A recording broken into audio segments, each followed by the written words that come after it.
آداب عرض ہے ناظرین، میں ہوں طلعت گیل اور آج آپ کی خدمت میں اپنا ایک اور نیا افسانہ لے کر حاضر ہوئی ہوں۔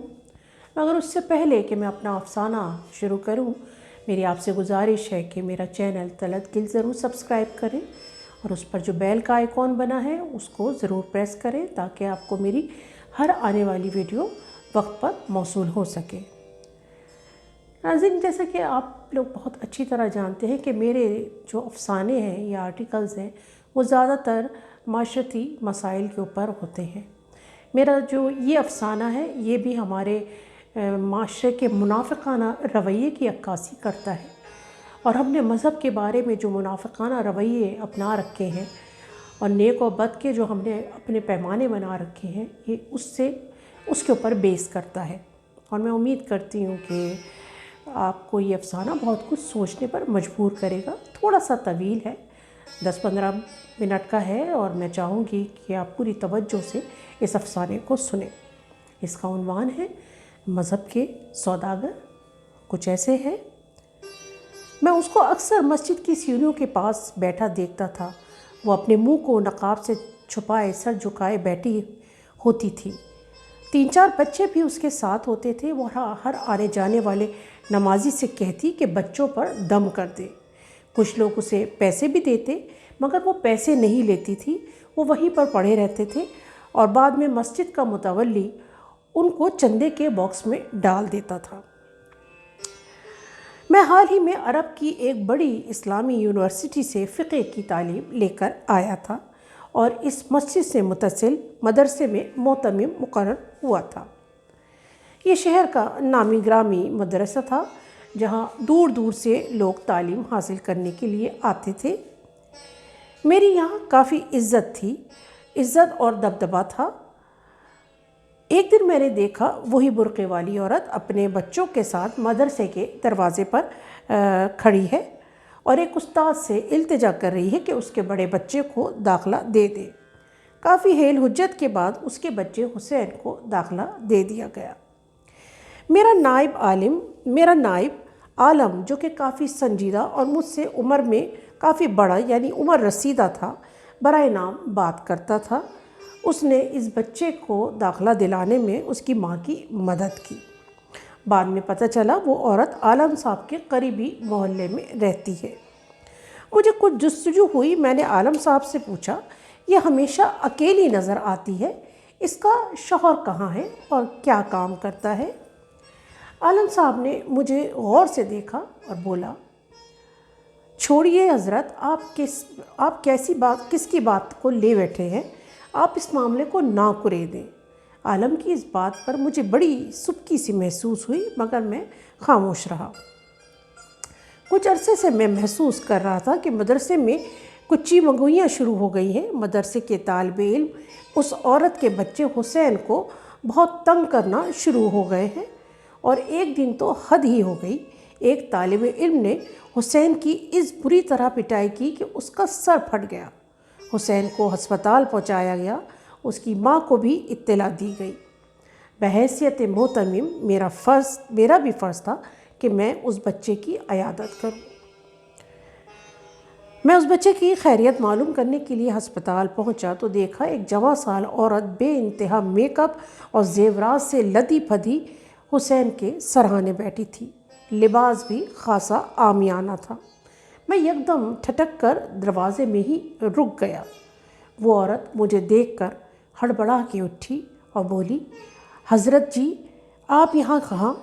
میں بڑا حیران تھا کہ وہ مجھے کیسے جانتی ہے۔ وہ نظریں نیچی کر کے آہستگی سے بولی، میں حسین کی ماں ہوں، اکثر مسجد کے باہر آپ کو دیکھا ہے۔ مجھے ایک دم کرنٹ سا لگا۔ میں حسین کی طبیعت پوچھے بنا واپس آ گیا۔ میرا دماغ بھائیں بھائیں کر رہا تھا۔ میں سوچ بھی نہیں سکتا تھا کہ برقعے میں ملبوس بظاہر شریف اور پارسا نظر آنے والی عورت کا اصل روپ ایسا بھی ہو سکتا ہے۔ میں اندر ہی اندر اس عورت کے بارے میں سوچتا رہا اور پھر اپنے کاموں میں مصروف ہو گیا، مگر ایک سوالیہ نشان تھا جو مجھے کسی پل چین نہیں لینے دے رہا تھا۔ دوسرے دن فجر کی نماز کے بعد میں نے جیسے ہی عالم صاحب کو دیکھا، ان کو لے کر اپنے کمرے میں آ گیا۔ میں نے خاصے سخت لہجے میں عالم سے پوچھا، تم حسین کی ماں کو جانتے تھے نا؟ آپ کے گھر کے قریب ہی رہتی ہے، آپ نے مجھے کیوں نہیں بتایا کہ وہ کیا کام کرتی ہے؟ عالم صاحب نے ایک دم چونک کر مجھے دیکھا اور آہستگی سے بولے، آپ کو کیسے پتہ چلا؟ میں نے انہیں حسین کے چوٹ لگنے سے لے کر ہسپتال جانے تک کا واقعہ سنایا۔ عالم صاحب نے ایک سرد آہ بھری اور بولے، حضرت وہ اپنی ذاتی زندگی بھلے جیسی بھی گزار رہی ہو، وہ اللہ کی خاص بندی ہے۔ میں نے عالم کو گھور کے دیکھا۔ خاص بندی؟ ایک جسم فروش کو تم اللہ کی خاص بندی کہہ رہے ہو؟ ایسی بات کر کے تم خود کتنے گناہ گار ہو رہے ہو۔ میرے سامنے سے چلے جاؤ، یہ نہ ہو کہ میں تمہارے خلاف کوئی سخت کارروائی کروں۔ اور اسی طرح کچھ دن گزرے۔ میں نے سنا حسین کی ماں، جس کا نام مجھے بعد میں پتہ چلا ستارہ تھا، اپنے باقی 3 بیٹوں کو لے کر مدرسے داخلہ کرانے لائی ہے۔ مجھے جیسے ہی پتہ چلا میں نے تمام اساتذہ کو منع کر دیا کہ اس کے بچوں کو داخلہ نہ دیا جائے۔ عالم صاحب نے میرا عتاب دیکھا تو انہوں نے کچھ بولنا چاہا، مگر میں نے انہیں غصے سے جھڑک دیا۔ اس بات کے اگلے روز جمعرات کے دن میں نے ستارہ کو پھر اپنے بچوں کے ساتھ مسجد کے چبوترے پر بیٹھے دیکھا۔ میں نے غصے سے پھنکارتے ہوئے اس پر چلایا، بے حیا عورت! تم جیسی ناپاک اور گناہ گار عورت اس قابل نہیں کہ وہ مسجد جیسی پاک جگہ پر بیٹھے۔ آئندہ میں تمہیں یہاں نہ دیکھوں، میں تم کو اس محلے سے نکلوا کے چھوڑوں گا۔ میں نے اس پر گرجتے ہوئے کہا۔ وہ مجھے بے یقینی سی نمناک آنکھوں سے دیکھتی رہ گئی۔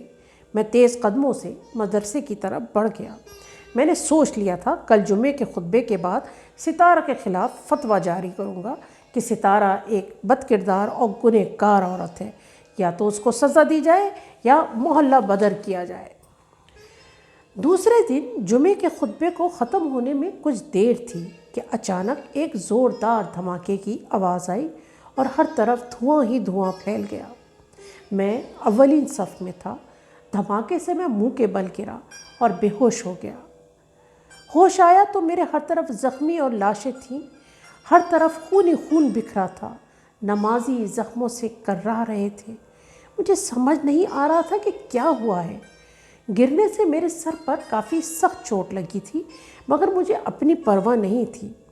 زخمیوں اور مرنے والوں میں کافی بڑی تعداد مدرسے کے طلباء کی تھی۔ محلے کے لوگ اپنی مدد آپ کے تحت زخمیوں اور لاشوں کو نکال رہے تھے۔ یہ کوئی بم دھماکہ تھا یا خودکش حملہ، ابھی تک یہ پتہ نہیں چل پا رہا تھا، مگر دھماکے سے مسجد کی پچھلی چھت اڑ گئی تھی اور آگ لگی ہوئی تھی۔ پچھلی صفوں میں بڑی تعداد بچوں کی تھی۔ گو کہ میرے حواس پوری طرح کام نہیں کر رہے تھے، مگر پھر بھی میں نے دیکھا ایک برقع پوش عورت محلے کے دوسرے لوگوں کے ہمراہ بھاگ بھاگ کر زخمی بچوں کو نکالنے کی کوشش کر رہی تھی۔ میں بھی سب کے ساتھ امدادی کاموں میں مصروف ہو گیا۔ بعد ازاں مجھے اندازہ ہوا یہ تو ستارہ تھی، مگر اس وقت موقع نہیں تھا کہ میں ستارہ کو مسجد میں آنے سے روک سکتا۔ اس کے نقاب میں چھپی آنسو بھری آنکھوں نے میرے منہ پر قفل ڈال دیا تھا۔ اس واقعے میں 18 افراد جان سے گئے۔ پولیس اور دوسرے ادارے تحقیقات کرتے رہے اور کچھ دنوں کے بعد معاملہ ٹھنڈا پڑ گیا۔ میں کئی دنوں سے غور کر رہا تھا کہ ستارہ اب مسجد کے باہر نظر نہیں آتی تھی۔ آخر کار مجھ سے رہا نہیں گیا۔ میں نے عالم صاحب سے پوچھا، ستارہ کہاں چلی گئی؟ عالم صاحب نے ایک سرد آہ بھری اور بولے، بیچاری کے ہاتھ پیر اس حادثے میں زخمیوں کو بچاتے ہوئے کافی جل گئے تھے، اس کی وجہ سے وہ کافی بیمار ہے۔ اس دن کے بعد سے میرے دل میں بھی ستارہ کے لیے ایک نرم گوشہ پیدا ہو گیا تھا۔ میں نے سوچا آج موقع اچھا ہے میں اس سے ستارہ کی کہانی پوچھوں۔ میں نے عالم صاحب سے کہا، آخر ستارہ کی کہانی کیا ہے؟ تم مجھے بتاتے کیوں نہیں ہو؟ عالم صاحب نے ایک سرد آہ بھری اور گویا ہوئے، ستارہ کا تعلق ایک دیہی علاقے کی ہندو فیملی سے ہے۔ اس کے پڑوسی نے اس کو اغوا کر کے زبردستی اس کا مذہب تبدیل کروایا اور اس بازار میں لا کے بیچ دیا۔ عالم صاحب نے ایک آہ بھری اور نظریں نیچی کر کے بولے، حضرت کسی زمانے میں میں بھی اسی بازار کا گاہک تھا، دنیا کی ہر برائی میرے اندر تھی، شراب، ناچ گانا میری زندگی تھی، مگر ایک ایسی ہی عورت نے میری زندگی تبدیل کر دی۔ ستارہ سے میری وہی ملاقات ہوئی تھی، وہ اس زندگی سے تنگ تھی۔ اس کی اپنی ایک بیٹی بھی ہے جو کالج جاتی ہے، مگر یہ 4 لڑکے؟ میں نے عالم صاحب کو غور سے دیکھتے ہوئے پوچھا۔ وہ ایک پھیکی سی ہنسی ہنسے اور بولے، اس بازار میں لڑکیاں رحمت اور لڑکے زحمت، بلکہ ان کا تو کوئی والی وارث ہی نہیں ہوتا۔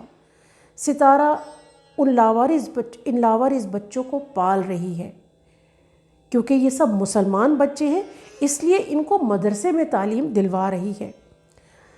حضرت جی، مرد اگر بدکار بھی ہو تو داڑھی رکھ کر پارسا بن جاتا ہے، مگر ایک عورت کتنی بھی نیک اور پارسا ہو، اس کی پارسائی کو ہمیشہ شک کی نگاہ سے دیکھا جاتا ہے۔ شک کی نگاہ سے کیوں دیکھا جاتا ہے؟ ہم سب بڑے مذہب کے سوداگر بنے پھرتے ہیں۔ معاف کیجیے گا حضرت جی، آپ نے بھی ستارہ کو مسجد کے چبوترے پر بیٹھنے سے منع کیا تھا کہ وہ ایک بدکار عورت ہے۔ آپ شاید نہیں جانتے کہ اس مسجد کی تعمیر کے وقت سب سے زیادہ چندہ ستارہ ہی نہیں دیا تھا، اور مجھے تاکید کی تھی کہ میں کسی سے تذکرہ نہ کروں۔ میں شرمندگی اور حیرت سے اپنی نگاہ نہیں اٹھا پا رہا تھا۔ میں اچانک کھڑا ہو گیا اور عالم صاحب سے کہا، کیا آپ مجھے ستارہ جی کے پاس لے کر چل سکتے ہیں؟ میں اس سے معافی مانگنا چاہتا ہوں۔ میں کون ہوتا ہوں نیک و بد کا فیصلہ کرنے والا؟ یہ جس کا کام ہے وہ کرے۔ بہت شکریہ۔